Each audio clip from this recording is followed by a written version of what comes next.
Middle east में जारी जंग के बीच चाइना को आखिर इंडिया की याद क्यों आई?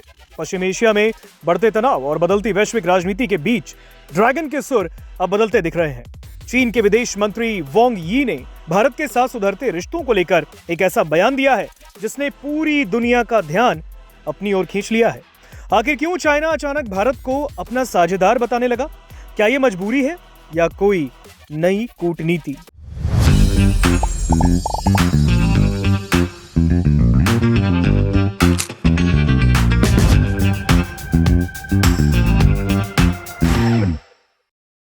बीजिंग में आयोजित 14वीं नेशनल पीपुल्स कांग्रेस के दौरान एक प्रेस कॉन्फ्रेंस में वांग यी ने साफ तौर पर कहा, इंडिया चाइना को एक दूसरे को प्रतिद्वंदी के बजाय साझेदार और खतरे के बजाय अवसर के रूप में देखना चाहिए।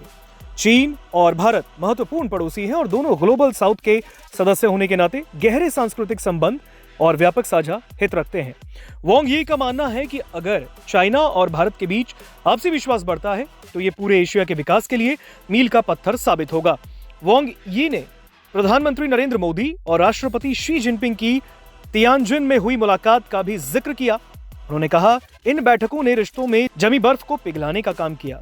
दोनों देशों के बीच द्विपक्षीय व्यापार अब तक के सबसे उच्चतम स्तर पर पहुंच गया है। वांग यी के मुताबिक जमीनी स्तर पर संवाद बढ़ा है और अब रिश्ते धीरे धीरे सामान्य पटरी पर लौट रहे हैं। इंडिया चीन संबंधों के सुधार को लेकर वांग यी ने 4 पॉइंट साझा किए।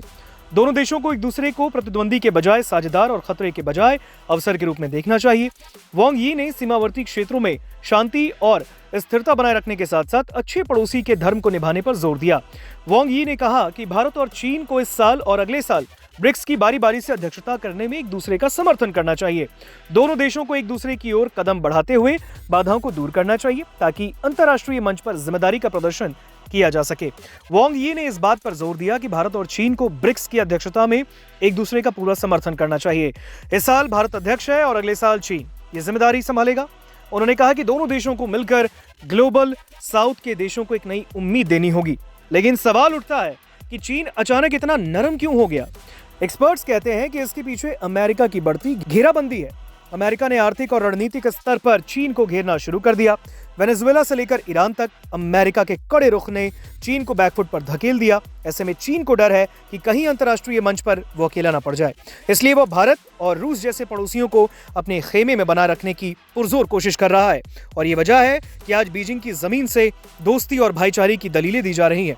तो क्या आपको लगता है कि चीन की इन बातों पर कितना भरोसा किया जा सकता है? आपको बता दें, मिडिल ईस्ट में जिस तरीके से जंग को लेकर तनाव जारी है और इस बीच अब चीन को भारत की याद आखिर क्यों आई है?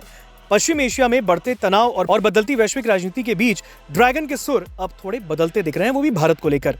चीन के विदेश मंत्री वांग यी ने भारत के साथ सुधरते रिश्तों को लेकर एक ऐसा बयान दिया जिसने पूरी दुनिया का ध्यान अपनी ओर खींच लिया है।